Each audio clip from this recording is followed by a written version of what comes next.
The UN is bolstering its observer mission to Syria as multiple reports continue that the teetering ceasefire is being violated by both sides. The rebels' political leaders still want a UN-backed military intervention, but as Oksana Boyko reports from Damascus, the public have no appetite for foreign interference. Almost everyone in Syria these days is in opposition to something, ready to lash out at opponents at any moment. And 76-year-old Mafid Mohammed is in opposition to that. He says Syrians are so worked up about politics that it's become difficult to make people smile. But he found a way.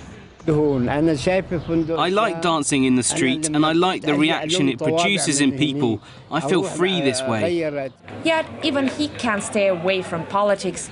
When I ask him about his biggest concern, he says Syria should not dance to somebody else's tune. We don't need any countries meddling in our affairs. No NATO here.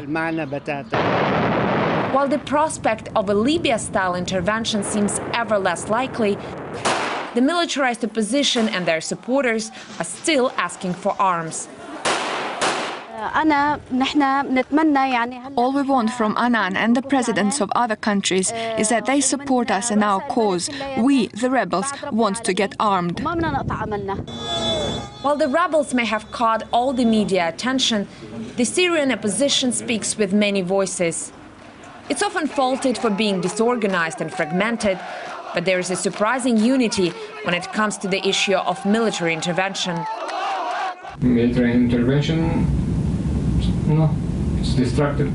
This opposition activist says he was detained and mistreated by the security services. And while he is calling on Bashar al-Assad to leave Syria's political scene, he says the armed groups should do the same. They are working together now in order to achieve the end, the same end. Unlike him, Abdulaziz is not afraid to go public with his views. He just returned back from Moscow, where the opposition delegation tried to persuade the Russian authorities to put more pressure on the Assad regime. He says not all powers mediating the Syria crisis are really helping. You know, all the world now says that we are supporting Annan's plan. Well, we know for sure that some of the states are not supporting that plan. And some are trying to apply some sabotage.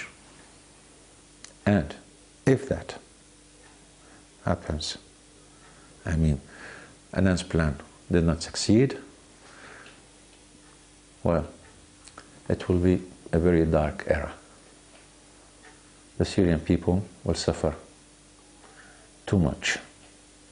There might be chaos in the country, maybe a civil war. No one knows what. With Libya and Iraq just across the border, imported democracies are not held in high regard here, even among the opposition. While Syrians remain highly polarized across political lines, most of them agree that the solution to the current crisis should be worked out within the country. Even for the opposition, the devil they know is still better than the demons that now haunt neighboring countries. Oksana Boyko, RT, Damascus, Syria.